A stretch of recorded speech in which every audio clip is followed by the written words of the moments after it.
स्वागतम स्वागतम स्वागतम मंगल वीणा से गुंजित ध्वनि मंगलम स्वागतम स्वागतम स्वागतम स्वागतम कैसा पावन सुहावन समय आज है आप आए अतिथियों में सरताज है कैसा पावन सुहावन समय आज है आप आए अतिथियों में सरताज है देव की भांति पूजन करे आज हम स्वागतम स्वागतम स्वागतम स्वागतम देव की भांति पूजन करे आज हम स्वागतम स्वागतम स्वागतम स्वागतम मन की वीणा से गूंजित ध्वनि मंगलम स्वागतम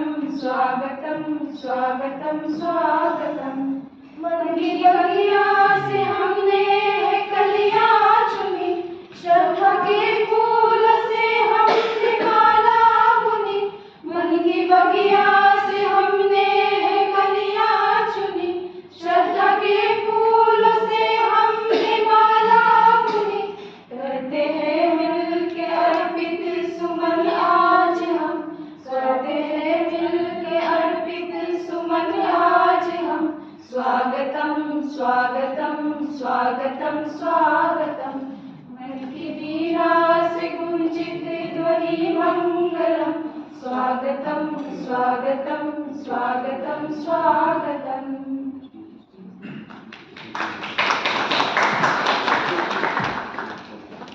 शुक्रिया। अब इस कार्यक्रम को आगे बढ़ाते हुए मैं अपने इस संगोष्ठी के संयोजक हमारे विभागीय वरिष्ठ सहकर्मी प्रोफेसर सुशील कुमार शर्मा जी से आग्रह करता हूं कि वो या हमारे बीच हमारे संकायाध्यक्ष प्रोफेसर ललित वांगलिया मुख्यांते जी आ गए हैं। मैं सर से अनुरोध करता हूं कि सर मंच पर आए और जगह लें।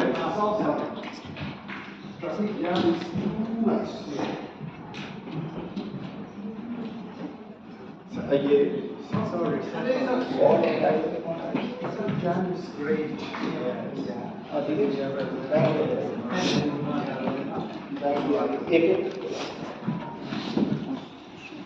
मैं इस संगोष्ठी के समन्वयक और हमारे विभागीय वरिष्ठ सहयोगी आदरणीय प्रोफेसर सुशील कुमार शर्मा जी से आग्रह करता हूं कि वो मंच पर आसीन अतिथियों का स्वागत करें एक एक करके।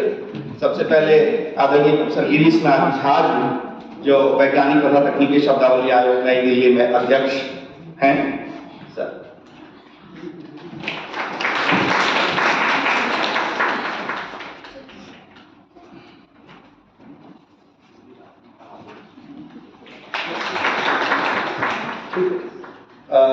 हमारे विश्वविद्यालय के कुलपति माननीय कुलपति प्रोफेसर दिवाकर चंद्र देका जी,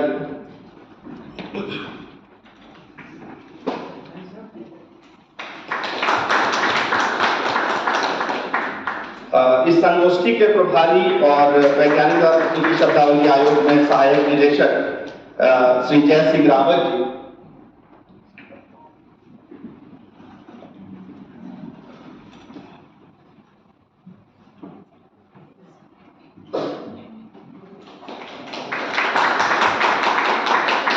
सिक्किम विश्वविद्यालय के शांति संघर्ष एवं प्रबंधन विभाग से हमारे बीच आए प्रोफेसर नवल पासवान जी,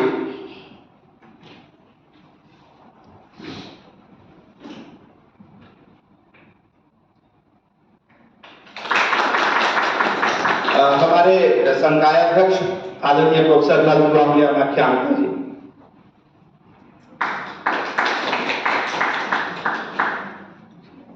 जी और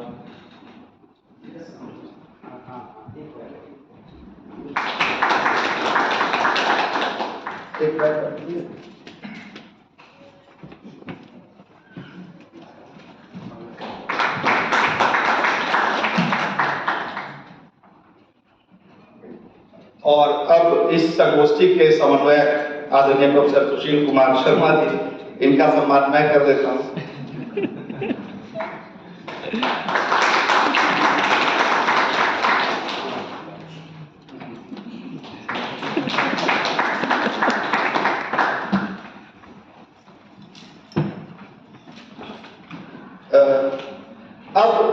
और औपचारिकता के लिए अतिथियों के स्वागत में एक संक्षिप्त वक्तव्य प्रस्तुत करने के लिए मैं अपनी विभागीय सहकर्मी डॉक्टर सुषमा कुमारी जी को आमंत्रित करता हूं। मैडम आए और स्वागत वक्तव्य प्रस्तुत करें।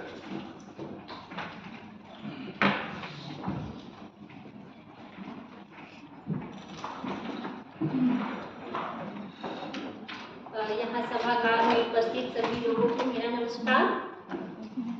इस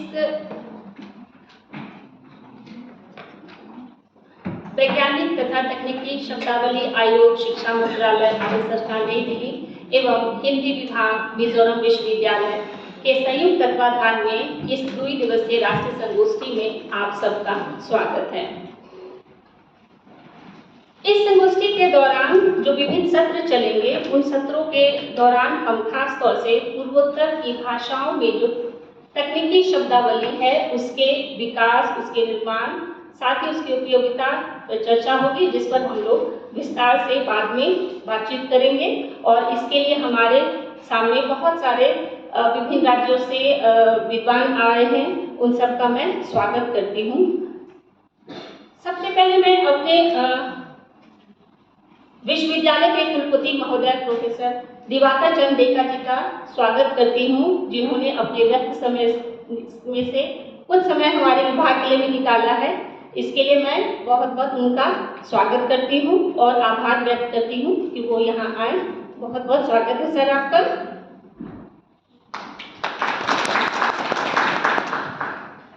हमारे संकाय अध्यक्ष प्रोफेसर ललित वांगलियाना ख्यांते जी, जो हर समय हमेशा हमारे साथ होते हैं, किसी भी कार्यक्रम में उनकी उपस्थिति हमेशा हमारे साथ होते हैं, इसके लिए उनका धन्यवाद भी। और मैं स्वागत करती हूँ सर का, बहुत बहुत स्वागत है सर आपका।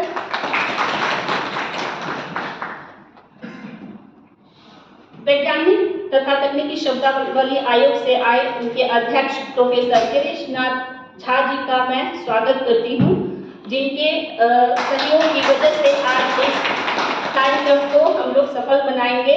उनके लिए मैं उनका स्वागत करती हूँ। बहुत बहुत स्वागत है सर आपका। इस संगोष्ठी की रूपरेखा प्रस्तुत करने वाले जय सिंह रावत जी हैं, जो वैज्ञानिक तथा शब्दावली आयोग से ही हैं। मैं उनका भी स्वागत करती हूँ। बहुत बहुत स्वागत है सर आपका।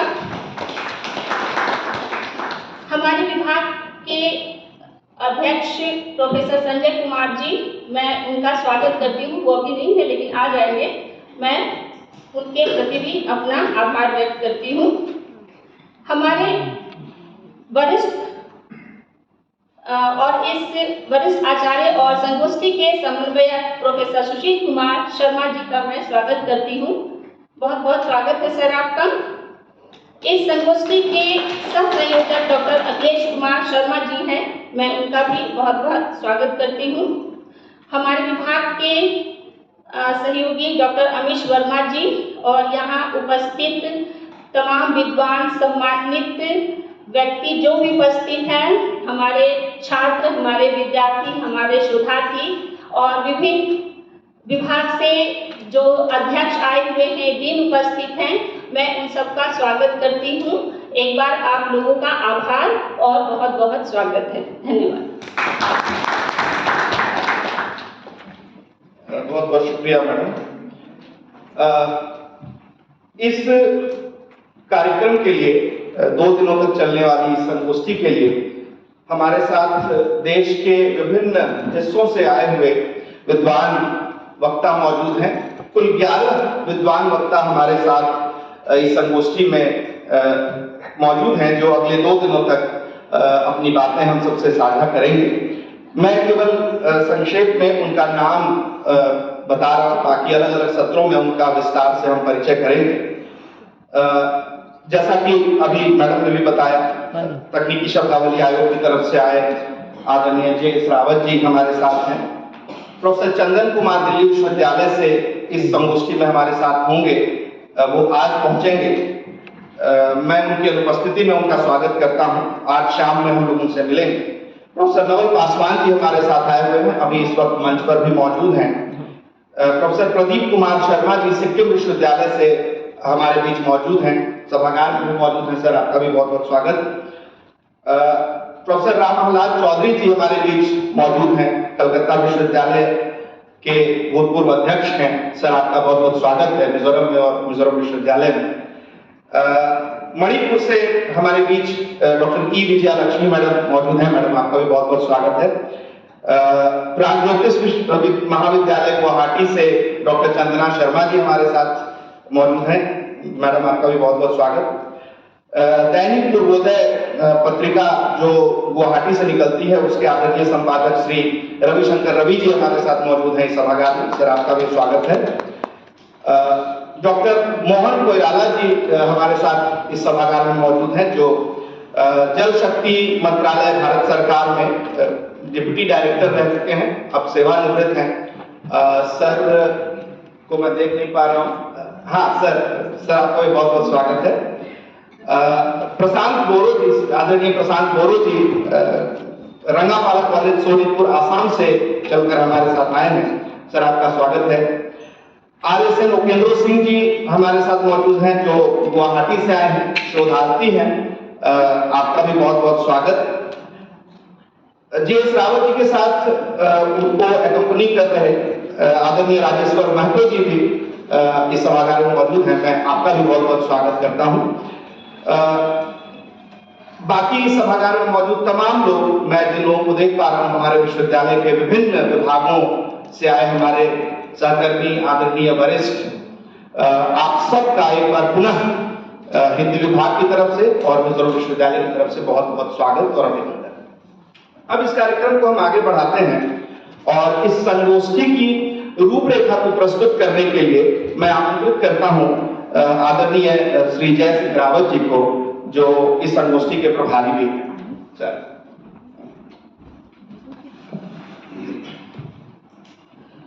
आप सभी को नमस्कार।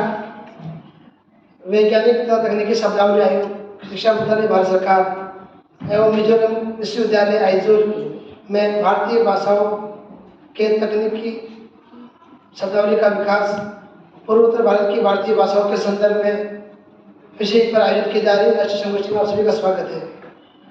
सर्वप्रथम मंच पे आसीन राष्ट्रीय संगोष्ठी के मुख्य अतिथि महोदय प्रोफेसर दिवाकर चंद्र टेका जी, कुलपति महोदय मिजोरम विश्वविद्यालय, कार्यक्रम के गेस्ट ऑफ ऑनर हमारे वैज्ञानिक और तकनीकी शब्दावली आयोग के अध्यक्ष महोदय प्रोफेसर कृष्णा झा जी, मुख्य वक्ता प्रोफेसर नवल कुमार पासवान जी, सिक्किम विश्वविद्यालय, मिजोरम विश्वविद्यालय के डीन प्रोफेसर ज्ञान जी, इस राष्ट्रीय संगोष्ठी के समन्वयक प्रोफेसर सुशील कुमार शर्मा जी, सह समन्वयक अखिलेश शर्मा जी, आप सभी का मैं इस सत्र में आभार व्यक्त करता हूँ कि आपने इस राष्ट्रीय महत्व के लिए समय निकाला।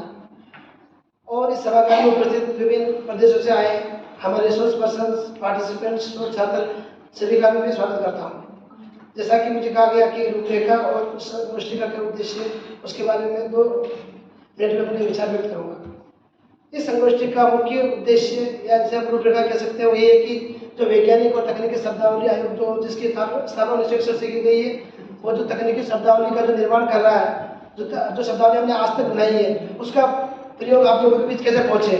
शब्दावलियाँ 1961 से लेकर लगभग 350 से अधिक विषयों की शब्दावली बन चुकी है। उसका प्रयोग हिंदी और भारतीय भाषाओं में कैसे हो, ये शब्दावली का क्या उद्देश्य है, उस पर ये विचार हमारे सभी जो संसाधक हैं और हमारे जो अध्यक्ष महोदय वो भी अपने व्याख्यान में प्रस्तुत करेंगे।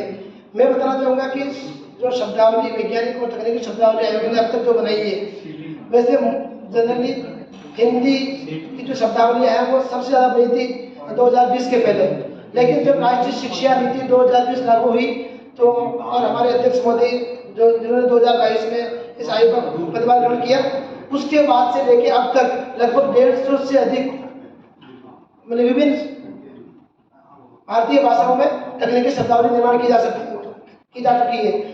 शब्दावली निर्माण होने के साथ साथ ये नहीं कि वो मतलब कि आपके पास पहुंचे नहीं, उसके पहुंचने की व्यवस्था भी सरकार करती है। आज आपके पास कुछ बुक्स आई है, ये बिना बुक्स के भी आपके पास अभी हाथों हाथ आपके मोबाइल के पास पहुंच सकती है। सर के द्वारा आने के बाद काफ़ी टेक्नोलॉजी हमारे आयोग में ज़्यादा उन्नत हुई है। उसमें सबसे बड़ी बात है कि एक शब्द.education.gov.in एक पोर्टल बनाया गया है, उसमें हमारे सारी शब्दावलियाँ उपलब्ध है। सॉफ्ट कॉपी में सर्चेबल मोड में। आप जिस विषय के हैं, कोई मान लो कोई साइंस से है या इंजीनियरिंग से है या मेडिकल से या एग्रीकल्चर से, अपने विषय अनुसार शब्दावली का सर्च कर सकते हैं और सर्च करने के बाद जो उसका हिंदी या भारतीय भाषाओं में जो पर्याय बनाया गया है उसको आप देख सकते हैं और उसका आप प्रयोग भी कर सकते हैं। और अगर कोई सुझाव है कि ये जो पर्याय बनाया गया है वो ठीक नहीं है, तो आप उस पर ईमेल के माध्यम से उससे अच्छा बेटर क्या पर्याय क्या इक्विवेलेंट बना सकते हैं वो आप हमें दे सकते हैं। तो कुल मिला के कहना क्या है कि वैज्ञानिक और तकनीकी शब्दावली जो आयोग है और जो हमारे जो संविधान के अनुच्छेद 344 के गठित के अधीन बनाया गया है और इसके बहुत सारे कार्य हैं। लगभग 20 प्रकार के कार्यक्रम हम यहाँ आयोजन करते हैं। इसमें ये जो कार्यक्रम है सेमिनार जिसे हम संगोष्ठी कहते हैं, इसी प्रकार कॉन्फ्रेंस भी होते हैं, इन सब का उद्देश्य यही है कि अब तक जो हमने शब्दावली बनाई है या बना रहे हैं हिंदी और भारतीय भाषाओं में, उसका प्रयोग और अब की बीच कैसे पहुँचे और उसमें जो बनाने में क्या प्रक्रिया होती है, क्या समस्याएं आती है और उसका ये सब इस पर होता है। एक बात मैं बताना चाहूँगा कि 2 दिवसीय राष्ट्रीय संगोष्ठी का एक मुख्य उद्देश्य ये भी है कि राष्ट्रीय शिक्षा नीति 2020 के कार्यान्वयन के लिए जो प्रमाणित और मानकीकृत शब्दावली का जो समुचित प्रचार प्रसार केंद्र एवं राज्य सरकार से संबंधित विभिन्न विश्वविद्यालयों महाविद्यालयों में होना चाहिए। उसी के लिए कार्यक्रम ये रखा गया कि आप आज के बाद जब यहाँ से जाएंगे तो हमारे जो पोर्टल है उसको सर्च करेंगे तो सारी शब्दावलियाँ उस पर आप किसी और को उसको लिंक फॉरवर्ड कर सकते हैं। ये हमारा उद्देश्य है। एक हमारे आयोग के प्रचार प्रसार संबंधी क्लिप बनाई गई है, कृपया वीडियो क्लिप्स चल रहा है।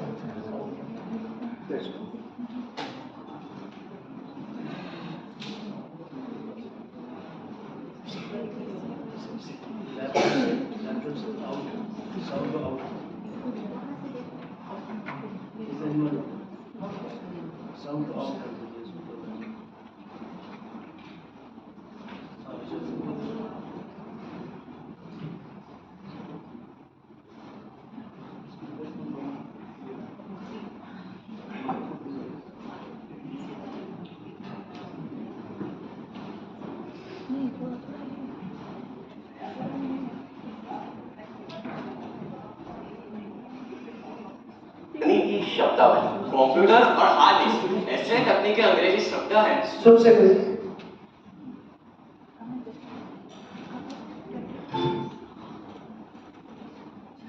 पिंकी, तेरे पापा कब आएंगे? मेरे पिताजी सरकारी अनुदान की सहायता से रसायन विज्ञान में शोध करने के लिए विमान में बैठकर विदेश गए हैं। अरे वाह, शुद्ध भाषा। शुद्ध भाषा नहीं, मैंने तो बस अपनी बातों में अंग्रेजी तकनीकी शब्दों की जगह हमारी अपनी भाषा के शब्द प्रयोग किए हैं। सारी दुनिया में मानव की एकमात्र ऐसी प्रजाति है जिसके पास अपने भावों को व्यक्त करने के लिए भाषा है। विचार हमारे, जरूरत हमारी, भाषा हमारी। तो क्या इसमें विदेशी शब्दों का होना जरूरी है?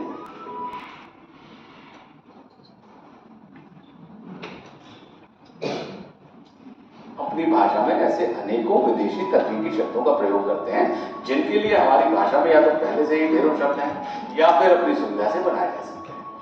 तो क्या आप जानना चाहेंगे कि हमें कौन से विदेशी शब्द अपनी भाषा में शामिल करने चाहिए और कौन से नहीं? और यदि रुचि है आपकी इस कार्यक्रम में तो आइए हमारे साथ शामिल होइए, जिसका नाम है आओ जानो तकनीकी शब्दों को। ये लीजिए सर आपकी खास हरी चाय, प्रति ऑक्सी कार्गो का प्याला, घुट करके पीते जाइए। कहा भाई, शब्दकोश में से कोई नया तकनीकी शब्द सीखे हो का? टेक्निकल टर्मिनोलॉजी का नाम तो आपने सुना ही होगा। इसका मतलब है तकनीकी शब्दावली। कंप्यूटर और हार्ड डिस्क ऐसे तकनीकी अंग्रेजी शब्द हैं जो आम बोलचाल की भाषा में पूरी तरह घुल मिल गए। पर चाइना में ना बोलते हैं। तो सर जी, भारत में तो कंप्यूटर के शब्द को कंप्यूटर ने एक्सेप्ट किया है। एक्सेप्ट नहीं, स्वीकार किया है। तो हाँ यार, बिल्कुल सही बोले, स्वीकार किया है। वैसे तो कई शब्द हैं।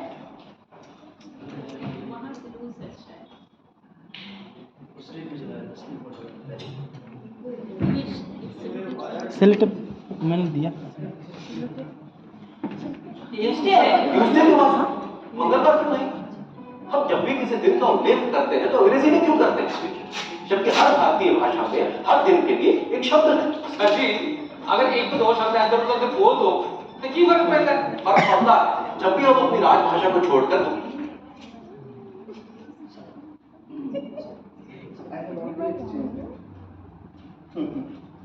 दूसरी भाषा के शब्दों के पीछे भागेंगे तो आज नहीं तो कल अंतर जरूर पड़ेगा।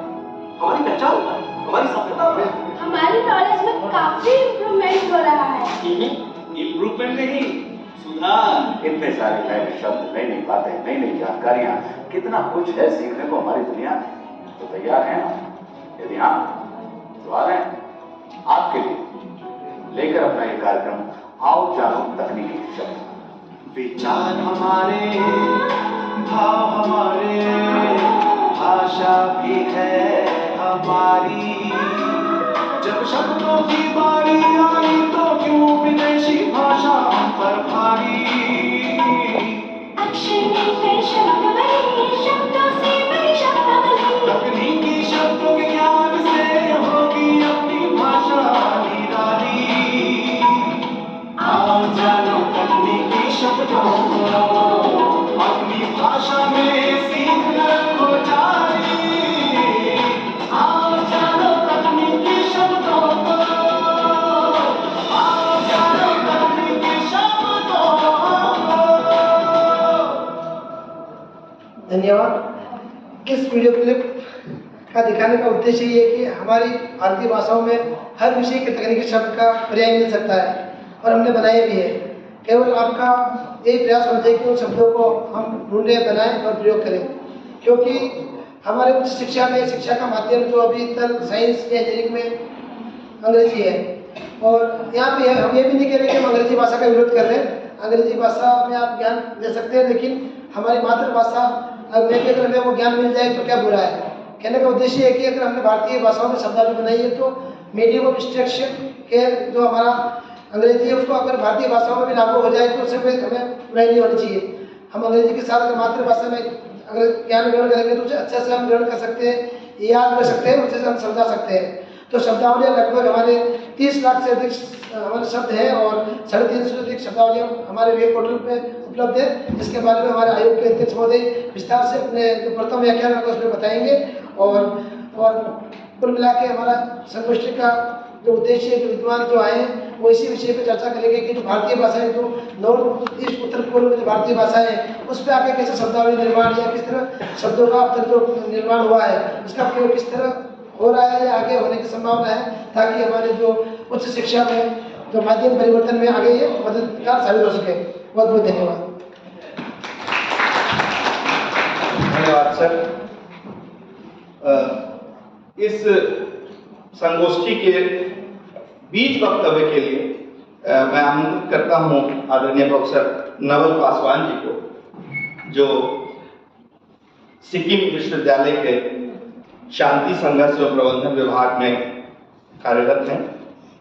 वहाँ प्रोफेसर बहुत ही आदर और सम्मान के साथ प्रोफेसर नवल पासवान।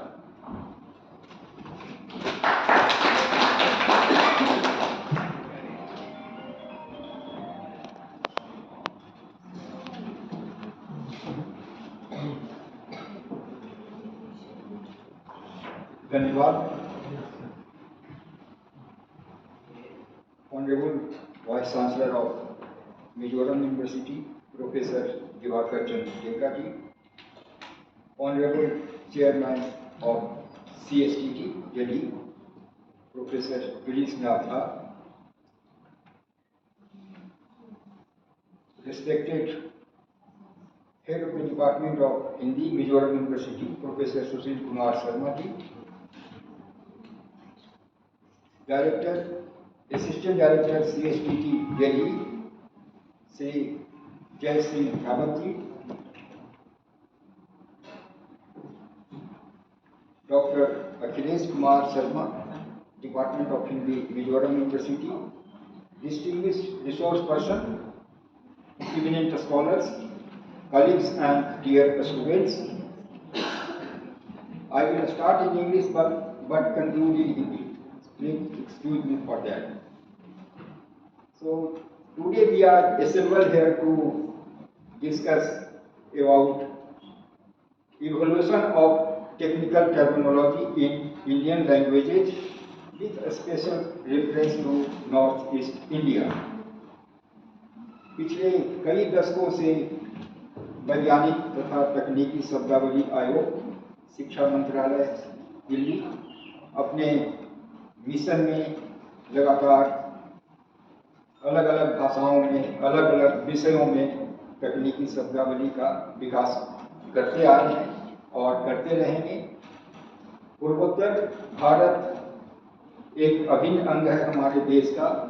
हमारी प्राथमिकताएं न केवल तकनीकी शब्दावली बट और भी एरिया में दिखाई दे रहा है।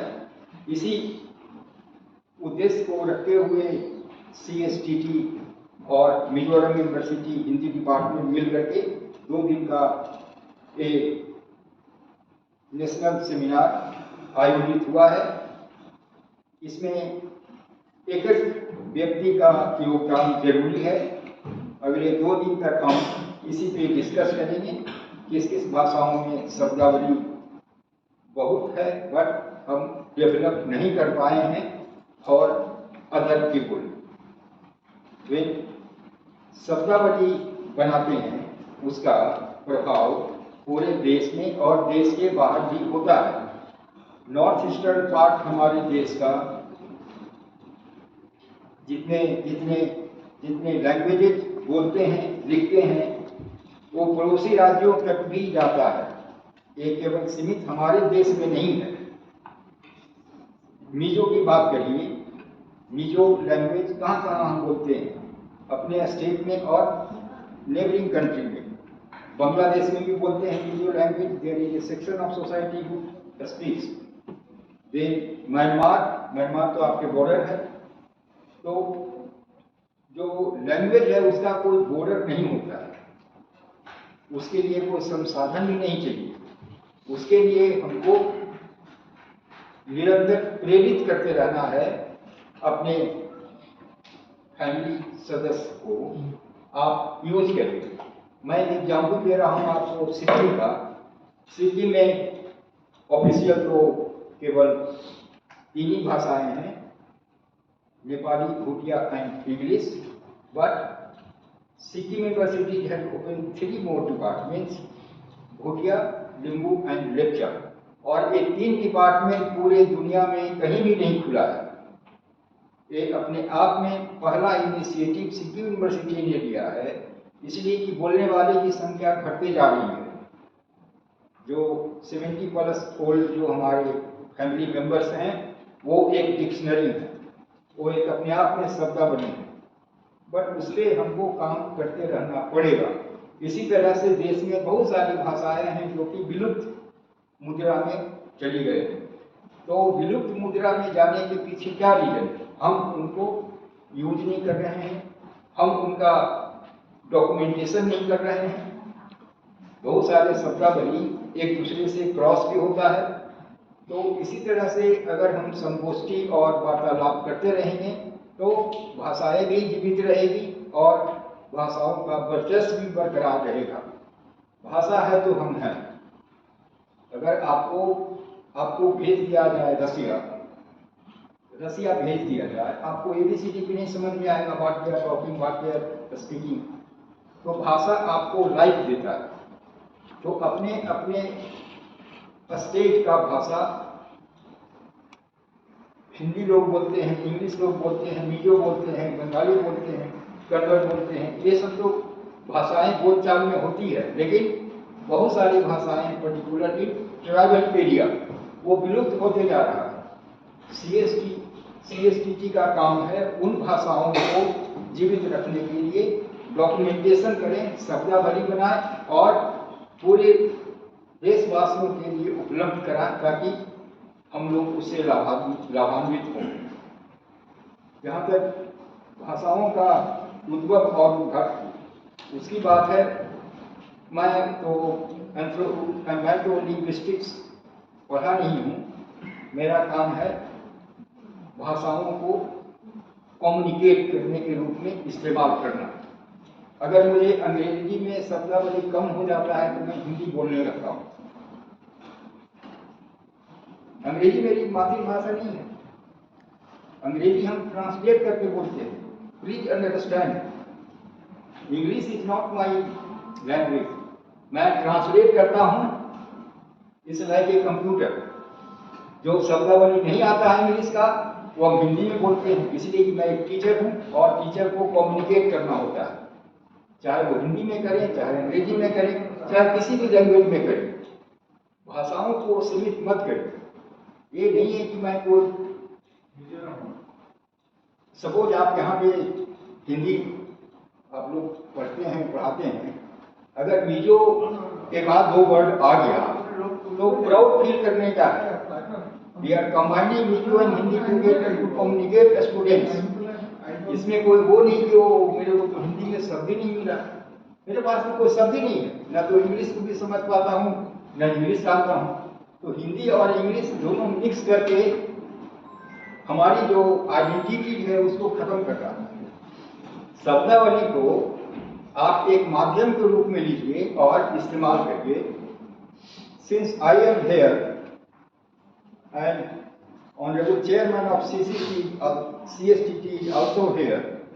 So I request CSTT to take care of those subjects which has not yet been incorporated in the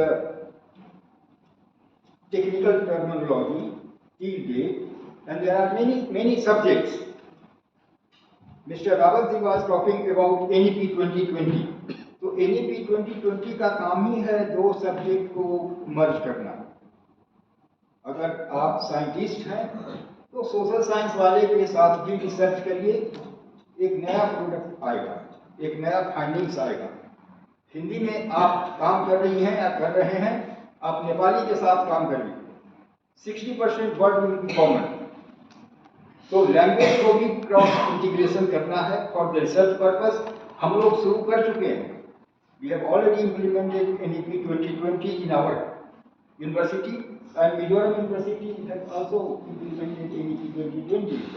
तो NEP 2020 का जो इंटीग्रेशन का काम है, इंटीग्रेशन का काम इसलिए है कि अगर कोई माइक्रोबायोलॉजी से काम कर रहा है, उसमें सोशियोलॉजी का कोई बंदा साथ में काम कर रहा है, objectives will be different. So there are many languages in Northeast India. So primarily I will give you 3 suggestions to think over it and plan if it is feasible. That is, first is Department of Peace and Conflict. There is no any technical terminology on peace and conflict. Peace and conflict is not going to be restricted within Gandhian philosophy. Peace and conflict is going beyond. Peace conflict doesn't have any border. Other country can also disturb our peace. Other country can also make in a war. So peace and conflict should be given in priority. And since my department is successfully running since last 13 years, so it is better to think about peace and conflict technical terminology in the subject, which includes crime, violence, rights, dispute, refugee, border conflict, domestic violence, then natural resource conflict, and many more. So शब्दावली की कमी नहीं है, efforts करने की जरूरत है। The second is defense and strategic. Defense and strategic, this is a very important subject for us, especially in a country who is having all the 3 border, navy as well as land border as well as air. So we need technical terminology on defense and strategic study also, and most importantly international relations. International relations are playing vital role in developing, cooperating each other. So these are the 3 suggestions I propose to the Honorable Chairman of CSTT to think over it, and we can start to develop some technical terminology which will be beneficial for us and future generation. So I will not speak today much, but I wish that this 2 days seminar will be very, very productive. We will learn from each other. We are not here to teach. We are here to learn from each other. And finally, it will be a productive seminar in Mizoram University. And I wish all the success for today's seminar. Thank you. बहुत बहुत धन्यवाद sir. इस संगोष्ठी में आने वाले दिनों में हम किस दिशा में बातचीत करेंगे, इसकी एक छोटी सी झलक अभी सर ने अपने वक्तव्य में प्रस्तुत की है। अब इस कार्यक्रम को और आगे बढ़ाते हैं और अपने विशिष्ट अतिथि वैज्ञानिक तथा तकनीकी शब्दावली आयोग के अध्यक्ष आदरणीय प्रोफेसर गिरीश नाथ झा जी को मैं बहुत ही आदर के साथ आमंत्रित करता हूं। सर।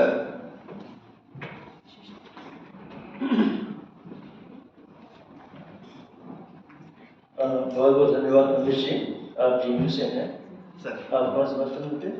मैं 2004-2006 में था सर, नर्मदा में था, फिर पेरियार में। चलिए, आपको वार्डन नहीं था, नहीं तो पहले ही जान जाता आपको। चलिए, बहुत बहुत धन्यवाद आपका। Honorable Vice Chancellor, Professor Dekar, I just got to know him personally. We met here and I was very happy to know that he was our expert long time ago in one of the dictionaries. Thank you so much, sir, for allowing us to be here. You know, we are here because of you, right? You accepted to be our host here. Honorable Dean of the school, Professor Khyante,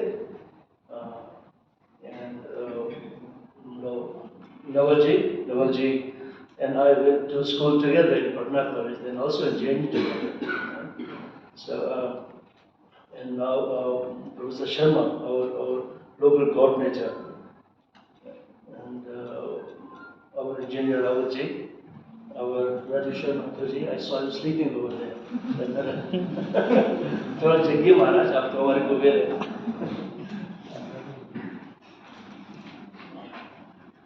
और doctor Sushma Kumari और हमारे सम्मानीय जो हमारे resource persons हैं, सबका नाम लो। रविशंकर रवि जी प्रख्यात मीडिया पर्सन हैं, प्रदीप शर्मा जी, चंद्रमा शर्मा जी, अखिलेश शर्मा जी, यहाँ पे शर्मा बहुत हैं। You pronounce right? Professor Ram Adar Chaudhary ji, Sushma Kumari ji, Prashant Kumar Bodo ji, Chandra Chaudhary who arrived afternoon today, Mohan Koirala ji, Sanjay Kumar ji.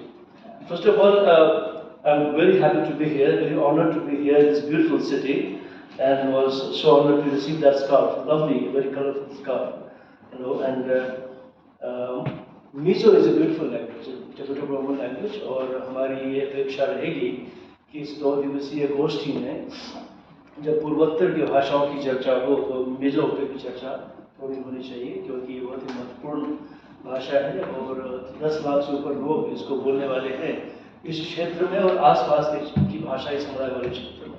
तो इस भाषा पर चर्चा होनी चाहिए। टिबेटो-बर्मी भाषा बड़ी स्पेशल होती है, आपको पता है, 2 हमारे संविधान में पहले से है, बोडो और मणिपुरी, और उनकी भाषा एक टोनल होती है। जैसे हम कोई शब्द बोलें तो उसको दूसरे अंदाज में बोलते अलग अर्थ निकलता है। जैसे चाइनीज में MAI माई जो होता है उसको 7 अर्थ निकलते हैं उसके, यहाँ भी कई शब्दों के 7 अर्थ हैं। मिजो एक अलग ढंग से बोल एक अलग अर्थ निकलता है, तो बड़ी महत्वपूर्ण भाषा है। और पश्चिम में सिंधी टोनल मानी जाती है, तो सिंधी में टोन का ह्रास हो रहा है, तो बड़ी महत्वपूर्ण भाषा है। और हम प्रयास ये करेंगे इस यूनिवर्सिटी की तरफ से कि जो अनुसूचित भाषाएं हैं जितनी हमारी हैं, आपको पता है भारत में कितनी भाषाएं हैं, 1369 भाषाएं गिनाई गई हैं पिछले सेंसस में, 2011 के सेंसस में 1369 मातृ भाषाएं, मतलब भाषाएं कह लीजिए, भाषाएं बोलियां कह लीजिए, उनमें से 270 मातृभाषाएं गिनाई गई हैं जिनको 10,000 से ऊपर के लोग बोलते हैं। उन 270 में से 121 भाषाई समुदाय, भाषा समुदाय, यानी जिन भाषाओं की अपनी बोली है, जैसे गढ़वाली की 7 या 12 बोलियां, गढ़वाली की 12 बोलियां हैं, तो भाषाई समुदाय माने गए। गढ़वाली खुद भी हिंदी की समुदाय में आई है, लेकिन गढ़वाली का अपना समुदाय भी, ठीक है ना।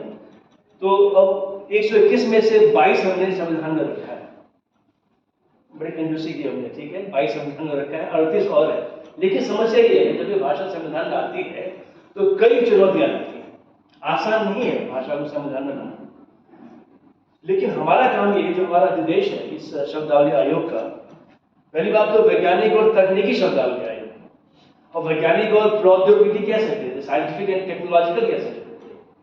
लेकिन हमारे जो पहले अध्यक्ष थे दौलत सिंह कोठारी साहब, बहुत प्रख्यात वैज्ञानिक थे, मैं 24वां अध्यक्ष हूँ, तो उन्होंने बड़े ही मैं समझता हूँ सोच समझ के वैज्ञानिक और तकनीकी शब्दावली, जब भी कोई शब्द कोश में प्रयुक्त होती है वो तकनीकी हो जाती है।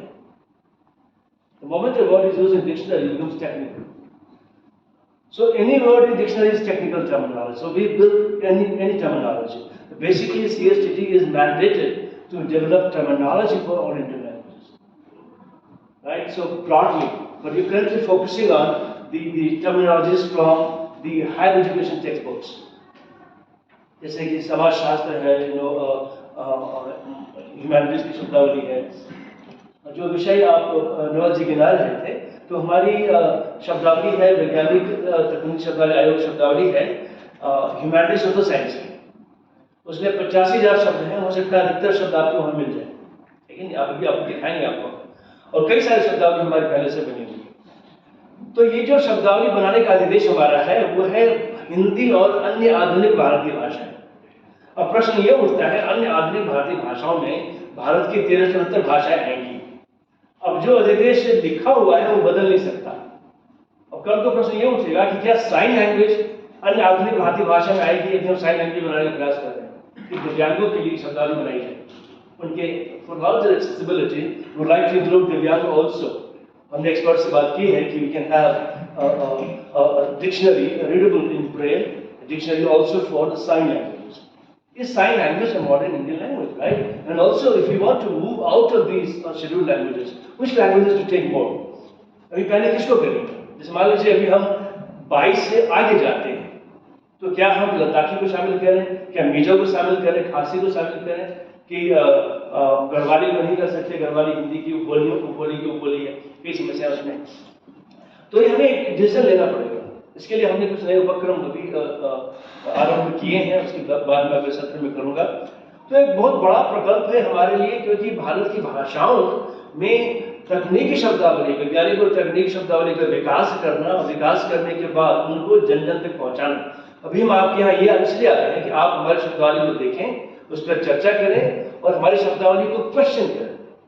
Well, this is not good. This is how it should be.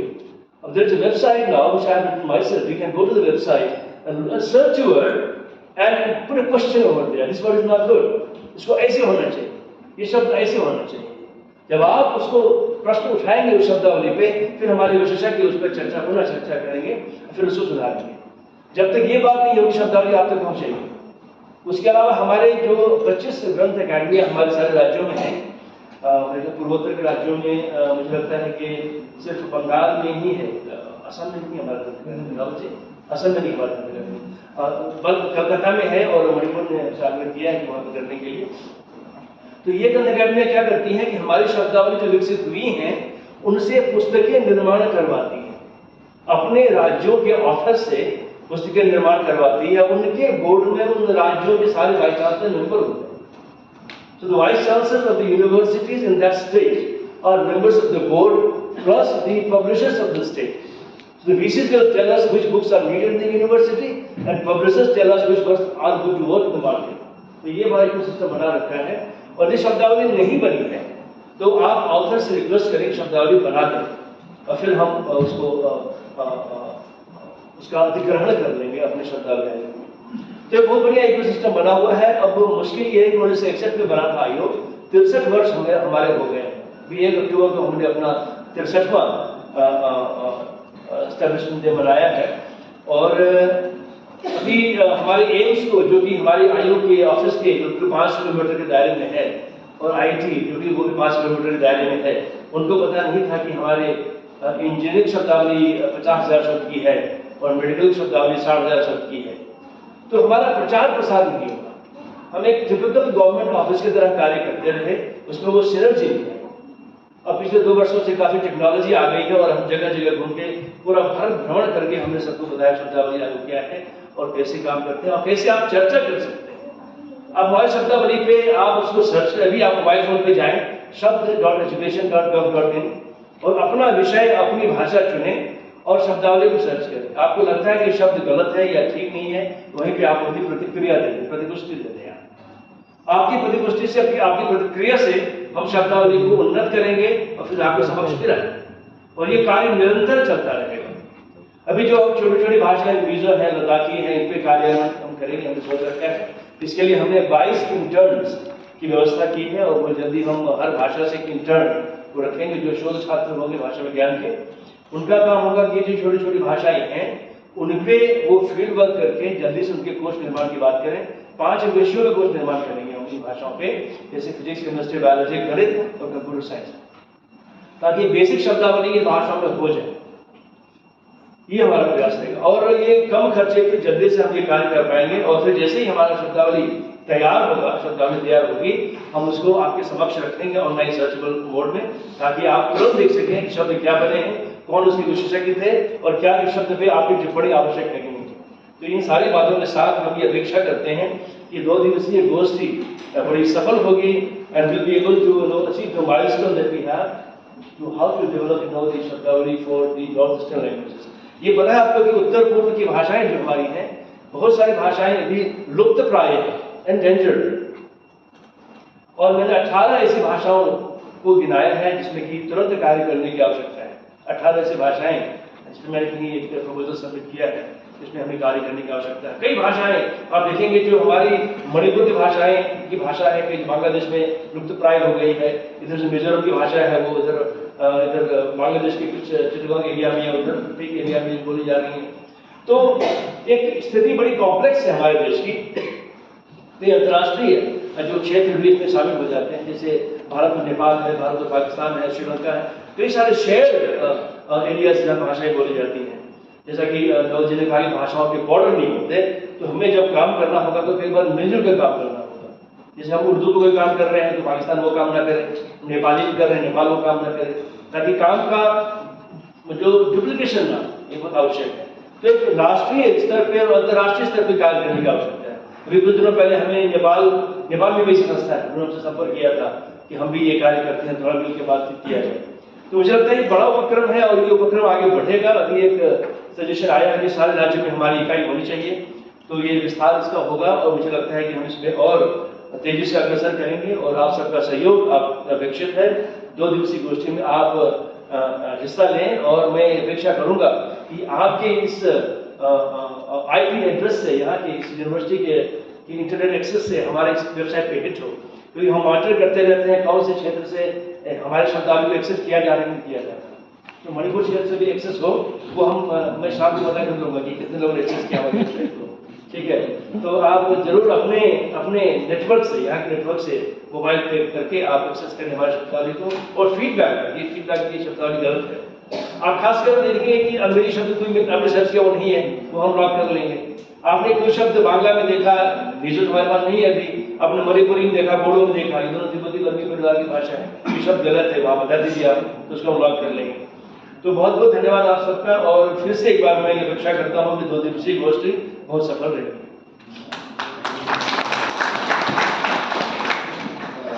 बहुत बहुत धन्यवाद सर। आयोग की कार्यशैली और भविष्य की योजनाओं के बारे में आपने संक्षेप में चर्चा की है। हम उम्मीद करते हैं कि आगे आने वाले सत्रों में हम और विस्तार से आपको सुनेंगे और वैज्ञानिक एवं तकनीकी शब्दावली आयोग की आगामी योजनाओं को और बेहतर तरीके से जान सकेंगे और ये भी समझ सकेंगे कि हम अपनी तरफ से उसमें अपनी कौन सी और कैसी भूमिका अदा कर सकते हैं। सर की बातचीत से एक बात और मालूम हुई कि सर और नवल सर भी पटना कॉलेज के विद्यार्थी रहे हैं, मैं भी पटना कॉलेज का विद्यार्थी रहा हूँ। अपने विश्वविद्यालय से पढ़े हुए लोग मिलते हैं तो खुशी होती है। बहरहाल इस कार्यक्रम को और आगे बढ़ाते हैं और हमारे विशिष्ट अतिथि हमारे संकाय अध्यक्ष आदरणीय प्रोफेसर ललित नख्यांते जी को मैं आमंत्रित करता हूँ कि सर आए और अपनी बात रखें। Sir.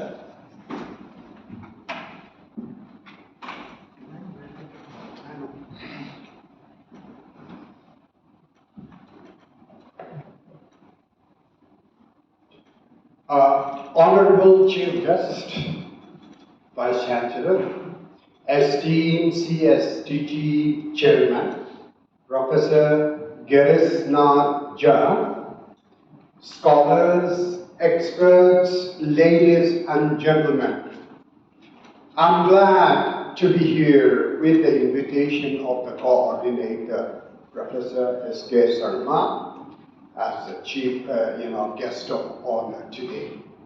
This is a rare occasion, and I don't know even CSTT is all about. But now time has come to know about this. I want to invite you once again, organized by the Department of Mizo here, not Hindi. Hindi is completed, and so Mizo department, because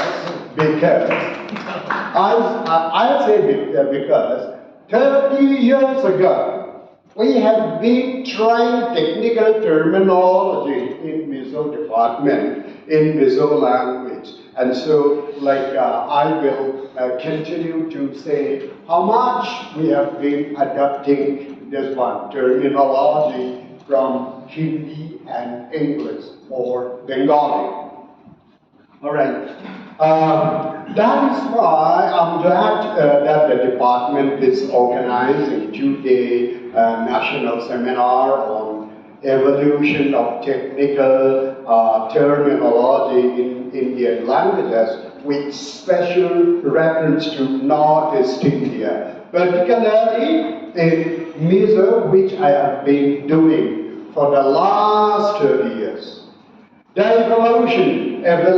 evolution of technical terminology in the Mizo language, like many other languages, has been influenced by various social, cultural, and technological development over time. As Mizo society has modernized and engaged with new technology and global knowledge system, the language has had to adapt, creating the new terms or borrowing from other languages, particularly in English and Hindi, to reflect these changes. Here, an overview of the main factors influencing the evolution of technical terminology in Mizo. Colonial influence of Mizo early modernization. I would like to say something about that. The Mizo people who inhabited the state of Mizoram in northeastern India were under the British colonial rule for much of the 19th and early centuries. During this period, Mizo language underwent significant linguistic and cultural influence from English. The introduction of education, governance, and missionary work, especially by Christian missionaries, also brought new concepts that required the development of technical terminology. Many missionary contributions is so important. Early missionary work led to the creation of Mizo terms for religious and educational concepts. English words like church, schools, Bible were incorporated into the Mizo language, often in the English forms or with slight Mizo adaptations. Lexical borrowing is also so much. Many technical terms related to administrations, governance, and education came directly from English. For example, terms like school, government have retained their English forms or their phonetical adaptation into Mizo. Some Hindi and Bengali words like chapel, chani, tala, chapal, etc. and the like were also drawn. Many words, especially having similar spelling, cannot be differentiated till today. Post-independence and technological advancements is also there. After India gained independence in 1947, Mizo society saw gradual shift towards modernization, including the introductions of new technology, infrastructure, and industrialization. This period marked the beginning of the incorporation of technical terms for fields like engineering, medicines, and communication. Scientific and technological terms is so much. As Mr. Speaker began to engage more with the broader scientific community, many terms from physics, chemistry, and biology were either borrowed from English or created using native elements. For instance, the term for new invention, example, radio, televisions, and medical terminology, doctor is written as doctor. Okay, this is a musical way of writing. Hospital, them going in, and were adapted from English and minimal adaptation, but having local usage. Adaptations of English is many. Many technical terms were borrowed directly from English, adapted into Mizo, and some changes in pronunciation and spelling. For example, in computer, which we may pronounce as written computer, like in Mizo spelling, or kontrokne, and telephone, vyaklatna, etc. Vyaklatna, electricity, like coal peta, okay, and pronounced similar like English forms, but in Mizo phonetic influences. Digital area and globalization appeared. The 21st century has witnessed an explosion of technology and global connectivity necessary for more advanced technical terms in Mizo. The digital age, in particular, has introduced a host of new excerpts and gadgets, further pushing the evolution of technical language. As English is often the primary language in technological communication globally, Mizo speakers tend to engage code switching, where technical discussions are mixed with English phrases and technical jargon. This can be seen in areas like education, online class, business and marketing, as technology, etc., software and hardware, and the like. Government and language planning efforts is also there. There have been efforts from the state government various cultural bodies to promote the use of Mizo and official and technical contexts. This has led to the creation of a more systematic approach to containing new technological terms. Department of Mizoram University, and Mizo Academy of Letters. In Mizo Academy of Letters, I was the joint secretary, and the president's 2 terms. And also,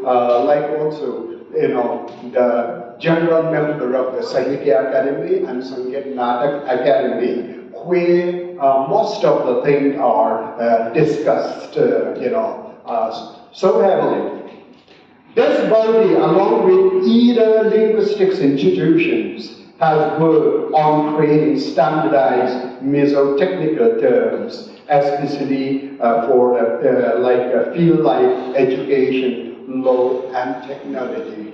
To say some, we are using daily Hindi words without knowing they are borrowed from Hindi, like Almaira, Ada, Bahu, Bazaar, Duitin, Chartin, Char, and something like that. Chokut, Dar, Rizab, Istri, Ita, etc. Kacha building, Neem, Nimki, Panda, Patta, Parda, and all others.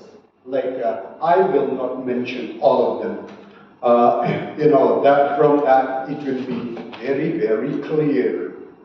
Educational resources are also there. Textbooks, online courses, and educational materials in Mizo have also contributed to the development of technical language and in the vernacular.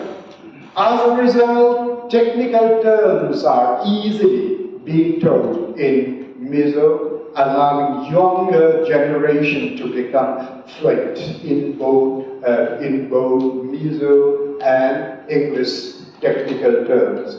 And now has come to learn Hindi in a larger manner. Like the Department of Hindi is having a good number of Mizo students, and so we can see that, and so research scholars are also there, and so that will push the Hindi knowledge. Local contextualization, if we said, in some cases Mizo language has innovated new terms. They are more contextually relevant to the local cultural and environment rather than simply borrowing English words. For example, vehicle is lirte. And in the past, there was not a direct Mizo word for vehicle. Before, Tolaidir is also of course there, and it was used. However, with the increase of motorized transportation, the new terms like Tirsapor, Sapor, Tolaidir are used. There is one gentleman who moved here and there, and visiting all the 28 states of India and 5 union territories recently. Yeah, there was one gentleman, and so he is from my locality as well. All right, and so that was a great achievement for a Mizo young man to do like that, visiting he does not know Kannada, Telugu, Assamese, and other languages that he did recently, and so his aim was to pollution, to create a less pollution. Delhi pollution is so much, and so I can say something about that, but I will not take long. Purism and practicality is important. There is a constant debate between those advocating the linguistic purism and who prefer Mizo-derived terms, and those argue that English terms are more practical due to globalization and rapid pace of technological development. For example, some may prefer to a phrase like call instead of computer, instead of using the English term directly, but some people prefer to Mizo word all the time. But this may use limited understanding for younger generation who are more comfortable with English version. Yes, to my conclusion, the evolution of technical terminology in the Mizo language has been shaped by a combination of historical, social, and technological factors. Borrowing from English has been a major strategy, but efforts are also being made to create a standardized Mizo language and modern technological terms.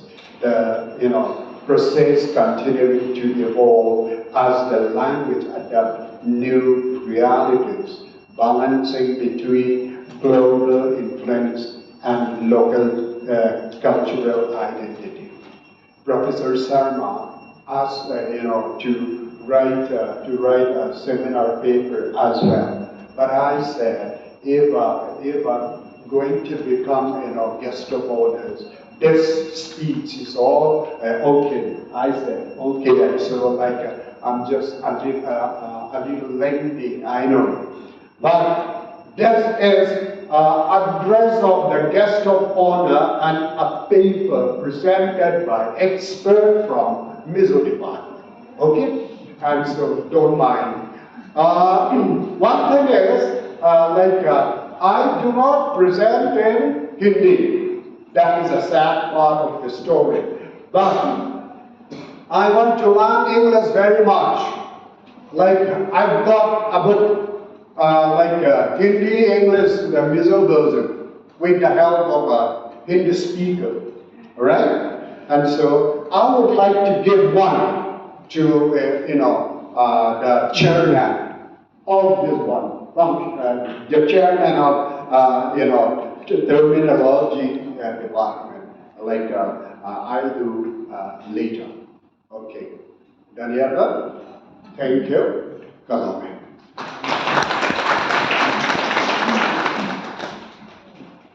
Thank you sir. अब इस कार्यक्रम के मुख्य अतिथि और हमारे विश्वविद्यालय के माननीय कुलपति प्रोफेसर दिवाकर चंद्र डेका जी को मैं बहुत ही आदर और सम्मान के साथ आमंत्रित करता हूं कि सर आएं और अपना उद्बोधन प्रस्तुत करें। Sir.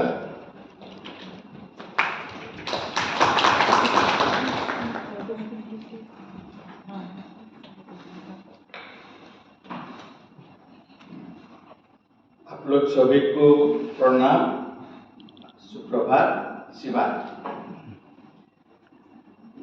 Honorable Chairman of Commission for Scientific and Technical Terminology, Professor Girish Joshi, Honorable Dean, School of Humanities and Languages, Professor Kente, Professor Paswan from Sikkim University, Professor Sushil Sharma-ji, Head Department of Hindi, Mizoram University, Engineer Joy Singh Rawat-ji from Commission for Scientific and Technical Technology, all invitees, personalities from CSTT, all my colleagues present here, research scholars, students, ladies and gentlemen. First of all, I especially welcome all those dignitaries who are from outside Mizoram and who has come to Mizoram University for the first time. You are most welcome and आप लोग सभी को स्वागत। Well, the Commission of Scientific and Technical Terminology with the chairman himself has come to Mizoram University is a great message for all of us. It's our great pleasure, and I strongly believe this is a part of the Act-East policy of the Government of India. And recent past, Government of India is insisting on Act-East policy. So, Commission for Scientific and Technical Terminology, being a part of the government, they have also come here to inspire us in their domain or in their policy or the work they are looking after. I'm from chemistry, and cannot claim to be expert in languages or other things. But one thing I understand: why we need a language or terminology. Language, all of us must agree that medium for learning. Without language, we cannot learn anything. I cannot learn from others. I cannot share knowledge with others. I cannot learn even from mother and others. So we need a language. Now, this is not exception. Like humanities or other subjects, we need to learn science and technology through a medium. We need a language, we need a medium for learning scientific and technological engineering subjects. Humanities, languages, in our own languages, we learn from birth, from my father, from my mother, many words around us, around everything. But from my mother and father, I cannot learn many things related to science and engineering. What is the name of the tree? What is the name of the fruits? What is the name of the animal? All these things we can learn through social context. But engineering or scientific subjects, we cannot learn like that. We need. So for that also we need a medium language. We have to learn science, we have to learn engineering, technology, and for that also we need a language. Now, what is the best language to learn science and technology? Like any other subject, humanities or languages, social sciences, mother tongue is considered to be the best language to learn science and technology. I cannot learn history through an unknown language. If I start teaching about history, social science through English in childhood, I cannot learn, I don't understand English. First I have to learn my own language, mother tongue. And taking mother tongue as the base, I can learn all other things. English, Hindi, Mizu, whatever language, everything I can learn. So mother tongue is considered to be the best language for learning anything. And this is no exception for science and technology. And that is why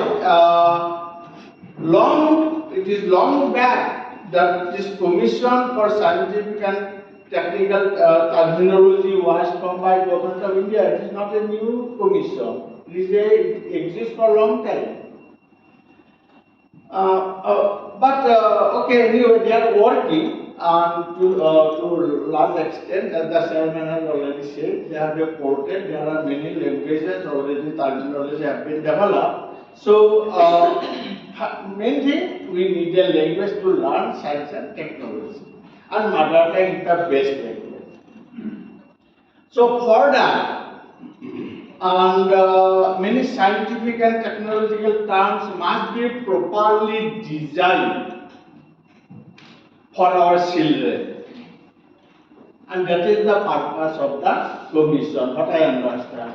We must design, because everything borrowed from English takes a long time to learn science. From my own experience, I can say, I learned. My school teaching was up to class 10, was in my own mother tongue, Assamese. Suddenly in class 11, I took science to learn, but there was only English medium. It was a Herculean task, whether I to learn chemistry, physics, biology, or to learn the English. I did not have hold on the language, English language. And in 2 years, I have to complete higher secondary with good results. It was a very Herculean task for me, because without a good hold on the language, you cannot, even if you know the subject, I know chemistry, I do understand, lectures are given in English, okay, whatever English I learn, I can understand the language. But when expressing, I cannot express myself. So in answer script, I cannot write. Because two things. When you speak English, I can do understand. But when I have to express myself, there is a shortcomings for me because I don't have enough practice writing skill. So it was hard for my person. If whatever performance I did show in higher secondary, I could have done much better if I would have written the exam in my own language. Because I know the things. Only in exam I was struggling how to express that text, how to express that text. So that is my own experience. Another experience I can share with you. Long before some developed countries has adopted their own language for their children for learning science and technology. Germany is already there, France is there, in Japan. I have been in Japan, so I can say you, they teach in Japanese. And if there is a shortcoming in terminology, they use the English word as such. But expression is in Japanese. Only if there is a shortcoming in Japanese language, they take the English word as such. But remaining text in Japanese. They have long before they have adopted. And only in India we have recently adopted. Now, in the context of Japanese people, I will say here, they have a one shortcomings I can say. Say for example, alcohol. Japanese people, whether you know or not, they cannot pronounce L, law. They cannot sound. Just like many sound in Mizo, I cannot do that. Like that, Japanese cannot sound law, L.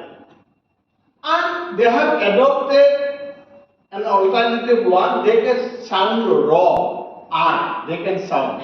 See, they call alcohol, not A-L, A-R. So, that's okay. They have accepted it. They call alcohol, raw, not law, R instead of L. Because it's difficult to change phonetics. Whatever it's our gene. If I am born as Japanese, I have learned Japanese from my mother and parents, and when I go to school, it is difficult to change the sound, phonetics or sound or this thing. So adopted, no problem. It is not necessary that we have to learn everything. Why we unnecessarily give and burden to the children? We want to teach them science, we want to teach them engineering, we want to teach them technology. Why unnecessary? Why not we do in our own language to the extent possible? So all these things, everywhere of course, nowadays government policy is also there. Compliance burden should not be too much. That in the name of compliance, I have to do unnecessary burdens. Nothing. My job is to finish the job and sincerely with your honesty. That's all. So anyway, unnecessary burden is not necessary. Whichever we want to teach the children science, technology, and we should make it easy. And what is the easiest way? Our own mother tongue. So that's why we need to design, evolve acceptable terminology in science and technology from our own language. That is the objective. That's why we need that acceptable terminology. You should not teach wrong way as well. It should be widely acceptable, and that's why we have to sit together and people from language, people from respective domain subject, physics, chemistry, engineering, architecture, and sit together and find out the best terminology suitable from our own language. And it is not necessary that we have to learn science engineering only through English. It is not. English learning, I think, we can learn English. It is international language, almost globally accepted. We can learn. At the same time, as a national language, and we should Hindi is our national language. We can learn Hindi as well, and at the same time, we should learn our own mother tongue. So, a connectivity between glossary is required between the three languages, so that it is easy to transform from one to the other. So, recently somewhere I read that Sanskrit is the best language for computer. Even computer needs a language. If we want to teach computer something, then we need a language. And for computer, the software is the language. And for that also to design software, we need a language. And for them, language is developed. But what I have been said by expert, learned person is that Sanskrit is considered to be the best language for computer software or computer language. And then Hindi, our many Indian languages are rooted from Sanskrit. So our language also can be suitable for computer. All these things need to be researched and work together. And so, it will be wrong to take your much time as to give expert opinion, where I am really not expert, but my experience I am sharing only. And in this respect, I am from being the chemistry, I have been long associated with Commission for Scientific and Industrial, technical terminology, for scientific and technical terminology. From now, nearly 15 years ago, we started doing this job, and that is chemistry terminology in three languages, English, Hindi and Assamese, Nam language. We started nearly 15 years ago, and job is already completed, basic jobs are done. And in our group, we were guided by engineer Joy Singh Rawatji, so that's why I know him, and when I came to know about this, I saw his name, and he of course one day rang up me also when I joined here. So it is nice that I could meet him here again. So this job of commission, I don't know everything, but still I know what is the objective, what is the purpose. I thank them, the whole commission expert has come over here to take this job in a mass scale, especially for northeastern region. So chemistry in a small way we are finished. So job is not that simple and easy also. There are so many subjects like physics, chemistry, zoology, botany, so many subjects, engineering subjects are there. So I cannot be a part to make terminology in engineering. So engineer must come up. Similarly in physics, so when we completed from that time I was in Guwahati University, and we worked for about 10-15 sittings, and most of them in Delhi, and that was facilitated by our Rawatji in Delhi University and other places, comfortable, mutually convenient places. And once we had a sitting in office of the commission as well, and once we had a sitting in Guwahati University, that way 10-15 sitting was done, and basic course we completed. That book is already published. But there is a lot of things need to be done again. So after doing that, I told many departments in Guwahati University, why not you take up the job? Commission is there to help you financially or to guide you, facilitate you. Do in physics, botany, chemistry, I think in political science, one group did something in political science, but other subjects I'm not aware about.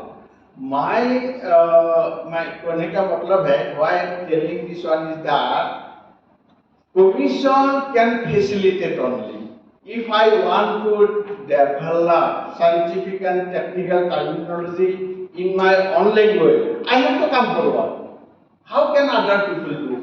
In say here, if we want to develop scientific and technical terminology in Mizo language, for example, whether it is included in constitution, that's a different issue. One day it will happen. Now, if we want to develop scientific and technical terminology in Mizo language, who will do that? Mizo students must come up. Only so that's why they have come here. They are only facilitating, financially helping, guiding you. Now, Mizo students has to come up. So, for that purpose, you need language people, you need subject experts.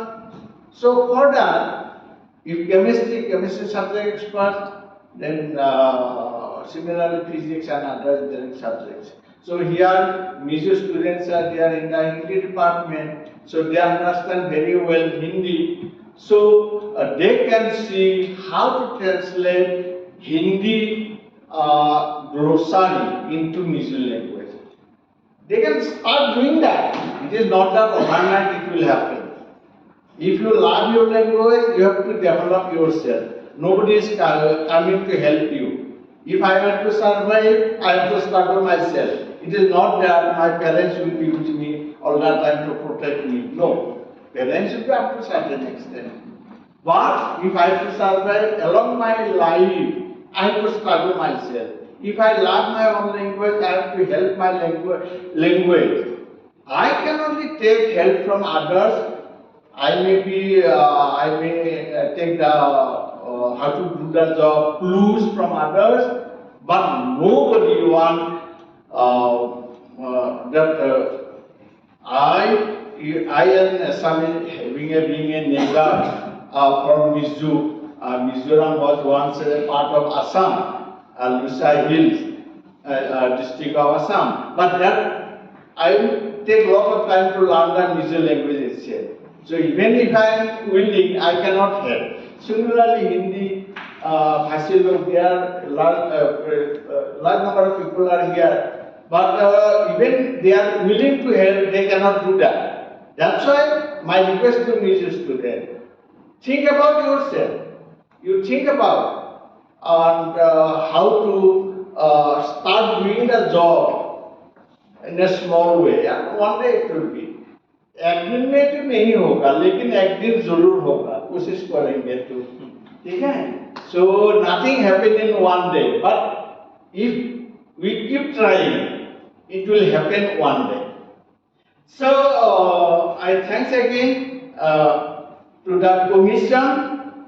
I mean all the way from Delhi to Mizoram University. I thank them choosing the Mizoram University for this workshop.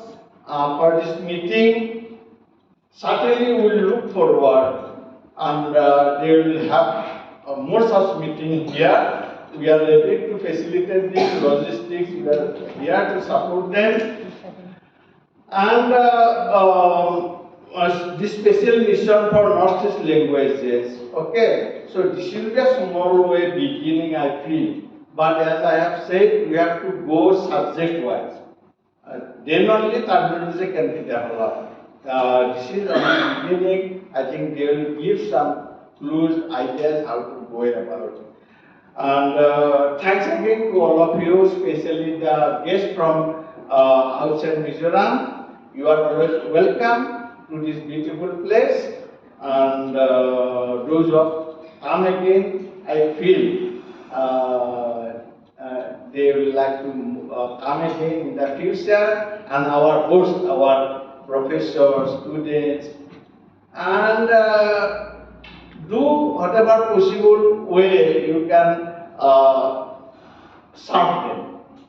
Otiti Devo Bhava, I always say. So, and our guests should be happy. There should not be no shortcomings in our service to our guests, so that they are inspired to come here again. They go from Aizawl with a good message that Mizoram, Aizawl is a beautiful place. People there are beautiful, and not by look, by heart. So thank you all. Jai Hind. Thank you sir.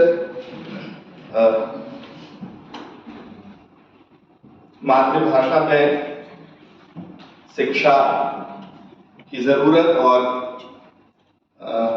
उससे शिक्षण और अधिगम की प्रक्रिया रखी, और चूंकि मातृभाषा में शिक्षण और अधिगम की प्रक्रिया सबसे सहज होती है, इसलिए अपनी मातृभाषा में तकनीकी विषयों की शब्दावलियों का होना कितना जरूरी है, इस पर माननीय कुलपति महोदय ने अपनी बात रखी। आने वाले सत्रों में हम इस पर और विस्तार से चर्चा करेंगे। एक बार पुनः मैं कुलपति महोदय का बहुत बहुत आभार उनके प्रति व्यक्त करता हूं, और अब इस कार्यक्रम को आगे बढ़ाते हैं, और इस सत्र की अध्यक्षता कर रहे इस संगोष्ठी के समन्वयक आदरणीय प्रोफेसर सुशील कुमार शर्मा जी को मैं आमंत्रित करता हूं अध्यक्षीय वक्तव्य के साथ।